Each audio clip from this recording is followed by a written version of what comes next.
Oke, mungkin ada yang mau disampaikan lagi nggak Pak? Atau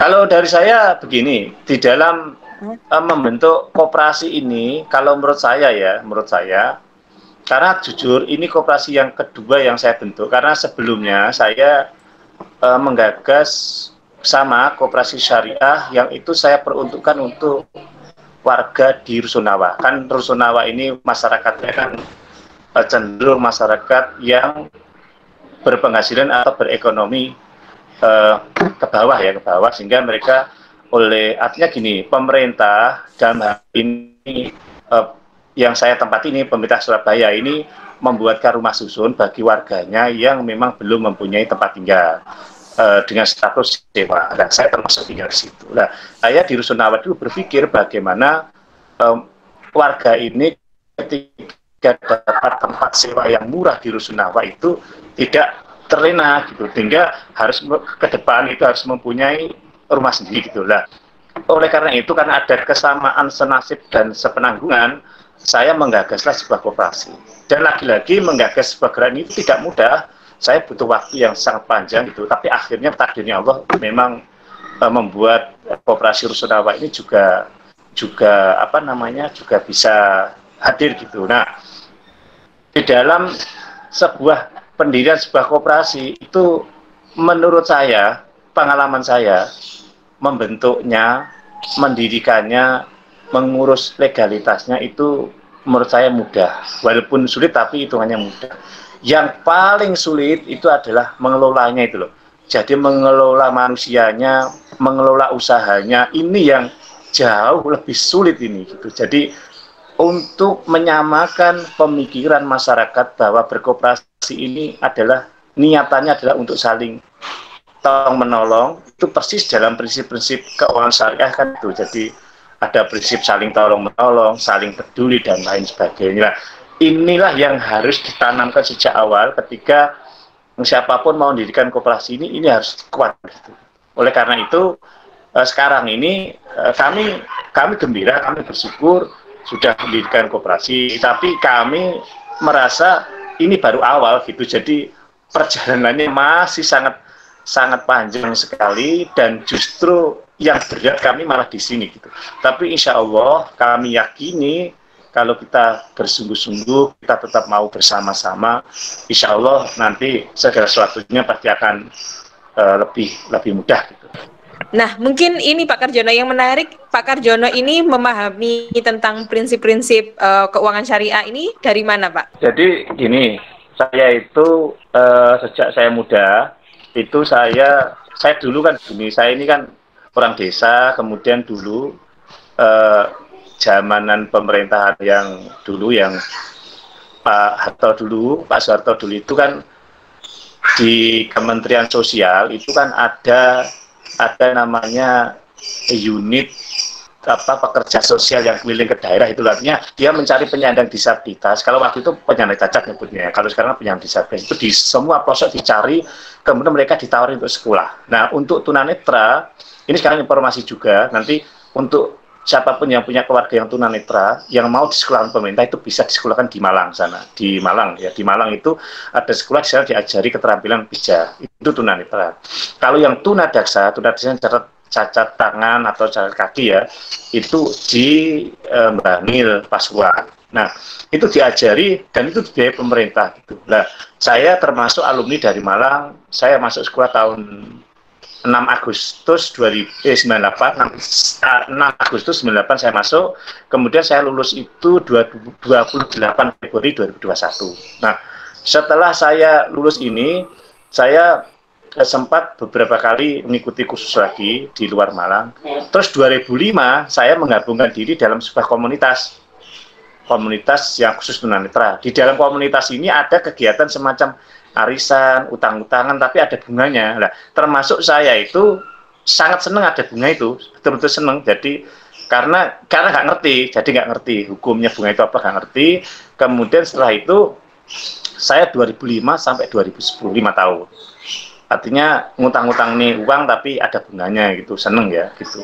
karena nggak soro-soro tapi pasti dapatnya pasti, nggak tahu nanti yang utang itu hidupnya sengsara apa enggak, yang penting dia bayar bunganya kan gitu. Itu prinsipnya bunga itu salah satu saya sadari jahatnya itu sekarang itu begitu, tapi waktu itu nggak nyadari, enak aja gitu lah. 2010 saya ini pas waktu itu sholat tarawih lah, pas sholat tarawih itu kan ada ceramahnya, di situ disebut bunga itu haram. Loh, saya mikir, loh haramnya kenapa? Lah pertanyaan saya kenapanya itu yang saya cari. Akhirnya saya cari informasi lah, jelalah di Surabaya ini ada radio namanya Radio Suara Muslim, dan setiap Selasa jam 8 sampai jam 11 itu ada bincang tentang keuangan syariah. Disitulah membahas tentang hukum riba, bunga, dan seterusnya. Di situ diasuh oleh guru besarnya UNER, saya kenalnya Ustadz Herman Rosidi gitu. Nah, saya belajar di beliau. Jadi kalau dihitung 10 tahun kalau sampai sekarang ya, karena setiap ada siaran tentang bincang ekonomi syariah itu saya usahakan untuk mengikuti. Nah, disitulah ternyata saya menemukan bahwa di konsep keuangan syariah tidak hanya halal haram, tapi ada pendidikan karakter, perilaku yang itu ya Allah luar biasa, Masya Allah gitu. Nah, setiap saya mau melakukan apa, itu saya konsultasi ke beliau lewat radio itu. Nah, kemudian di satu ketika, pas saya persiapan mau dirikan koperasi itu, saya ini, karena gini Bapak Ibu, ini di masyarakat ya, masyarakat kita itu tidak semuanya, tapi yang saya alami gitu, siapa yang ngomong, walaupun misalnya si Fulan ngomong tentang A, si B ngomong tentang A, tapi pengaruhnya yang diomongkan si Fulan sama si B, walaupun sama-sama A-nya yang dibahas, itu kadang-kadang nggak masuk, termasuk saya ini, karena saya tidak mempunyai latar belakang akademisi, pendidikan, atau saya bukan seorang ahli ekonomi syariah, walaupun saya ngomongkan sama-sama bahwa bunga itu riba haram, itu kalau yang ngomong saya dengan yang ngomong misalnya orang lain itu beda gitu. Nah, karena itu saya minta tolong ke UNER. Nah, di UNER itu kemudian alhamdulillah ketemu sama dosen muda namanya Bu Dosen Syahrul. Lah, beliau ini yang saya minta tolong tepuk dampingi kami kalau ingin dirikan lembaga keuangan syariah seperti apa gitu. Dan alhamdulillah lewat jalan beliau inilah saya banyak dapat bimbingan, tidak hanya masa prakteksi tentang keuangan syariah itu sendiri, tapi tentang pembentukan motivasi karakter yang harus dilakukan apa saja dari petunjuk-petunjuk beliau lah, dari Bu Dosen Syahrul, dari Ustadz Herman Rosidi, dan satu lagi salah satu guru saya yang tidak pernah ketemu itu yang dosen dari ITB kalau tidak salah, Bapak siapa itu namanya, Ivan Sokibek atau apalah, itu saya juga dengar dari diri juga, cuma saya suatu saat ingin sekali bertemu juga dengan beliau itu, karena saya belum pernah ketemu fisik ya dengan Ustadz Herman Rosidi maupun dengan siapa yang Pak Ivan itu saya belum pernah ketemu, tapi ada harapan saya ingin ketemu dengan beliau, karena saya menimba ilmu pengetahuan ini dari beliau melalui radio itu gitu, sehingga kalau ada apa-apa pas waktunya siaran saya tanyakan, ini ada soal begini nih, gimana penyelesaiannya atau jawabannya apa gitu. Nah, disitulah sehingga saya sedikit mengetahui, dan pengetahuan saya itu memang sangat jauh ya, sangat sedikit sekali, tapi pengetahuan sedikit ini kalau tidak diamalkan nanti takutnya lupa gitu. Dan saya memberanikan diri mengamalkan itu, tapi tetap saya minta pendampingan dari beliau-beliau memang ahlinya gitu, jadi memang ahlinya supaya tidak salah gitu. Dan itulah alhamdulillah takdirnya Allah, hari ini ada 2 koperasi syariah yang saya gagas dan saat ini telah berbadan hukum. Dan yang unik lagi adalah yang kopsanya Rusunawa itu badan hukumnya terbit di tanggal 20 Mei, itu bersamaan dengan Hari Kebangkitan Nasional. Yang kopsanya disabilitas, badan hukumnya terbit tanggal 20 Oktober. Sama-sama 20-nya, yang satu Kebangkitan Nasional, yang satu hari-harinya Presiden. Dan saya berterima kasih kepada semua pihak yang telah percaya, kuncinya ini percaya, siapapun yang saya ajak, kalau tidak mempunyai kepercayaan kepada apa yang saya sampaikan, tidak mungkin itu terjadi ya. Saya terima kasih kepada Suara Muslim, terima kasih pada UNER, khususnya terima kasih pada Bu Dosen Syahrul, kemudian terima kasih kepada Ustadz Herman, kemudian untuk Bapak Ivan Sokibek itu, kemudian tak lupa lagi salah satu syarat pendirian koperasi syariah, dan ini nggak bisa ditinggal adanya DPS atau Dewan Pengawas Syariah. Tanpa satu ini juga nggak jadi. Dan oleh karena itu saya terima kasih pada beliau, Bapak Ahmad Hudzaifah ya, beliau menjadi Dewan Pengawas Syariah di Kopsa Disabilitas maupun di Kopsa Al-Muhajirin lah, Kopsanya Rusunawa. Dan terima kasih karena tanpa beliau-beliau semua, termasuk Ibu Notaris juga, itu luar biasa, tanpa beliau-beliau kemudian kalau di Dinas Koperasi Surabaya ya itu ada namanya Ibu Nurul, dia cukup perhatian juga terhadap Kopsa. Kemudian kalau di Dinas Koperasi Jawa Timur itu ada namanya beliau apa namanya Bapak Anton ya, itu beliau orang-orang yang sangat konsen terhadap perkembangan atau pergerakan tentang ekonomi syariah, khususnya tentang keuangan syariah ya, koperasi syariah gitu. Nah, satu lagi untuk tambahan, dua koperasi yang saya sebutkan tadi saat ini juga menjadi lembaga pengusul terhadap programnya Bapak Presiden, yaitu program BPUM, yaitu program bantuan produktif usaha mikro. Dan luar biasa, benar-benar kehadiran dua lembaga ini sangat membantu masyarakat di saat seperti ini. Untuk yang Kopsa Al-Muhajirin saja, ini untuk anggotanya itu yang menerima BPUM, karena telah diusulkan itu sudah sekitar 45 yang menerima BPUM, dan sekarang proses pengajuan lagi untuk tahap 2 itu sebanyak 57 orang. Sedangkan yang Kopsa Disabilitas ini karena terbit badan hukumnya baru 20 Oktober, kami juga sebagai salah satu lembaga pengusul bagi teman-teman penyandang disabilitas agar bisa ikut mendapatkan bantuan Presiden itu berupa BPUM, dan kami kemarin mengirim pengajuan atau pengusulkan sebanyak 35 penyandang disabilitas agar mendapatkan tambahan modal usaha dari programnya Bapak Presiden. Oleh karena itu dalam kesempatan ini pula terima kasih kepada beliau, kepada pemerintah yang telah mendukung kami masyarakat. Apapun kekurangan pemerintah itu adalah keniscayaan, tapi kami cenderung lebih bersyukur terhadap yang telah diberikan gitu. Jadi artinya kami sebagai masyarakat hanya ingin menyampaikan bahwa kami sangat berterima kasih karena kami tinggal di Indonesia, khususnya saya pribadi sebagai insan yang sangat mencintai tentang keuangan syariah. Terima kasih karena lembaga-lembaga keuangan syariah, koperasi syariah mendapat ruang, mendapat tempat di negeri tercinta kita ini. Begitu aja. Masya Allah. Ya, ini memang luar biasa sekali bahwa mendirikan sebuah koperasi ini memang satu kepentingan yang sama, dan memang seperti yang Pak Karjono alami, saya sendiri juga di koperasi yang saya pimpin, BMT Muda, juga sampai detik ini itu tidak terlepas dari adanya pendidikan perkoperasian, Mbak. Jadi mungkin nanti karena ini masih awal dan kita semoga nanti kedepannya masih diberikan kesehatan selalu, umur panjang untuk bisa memberikan pendampingan secara berkelanjutan.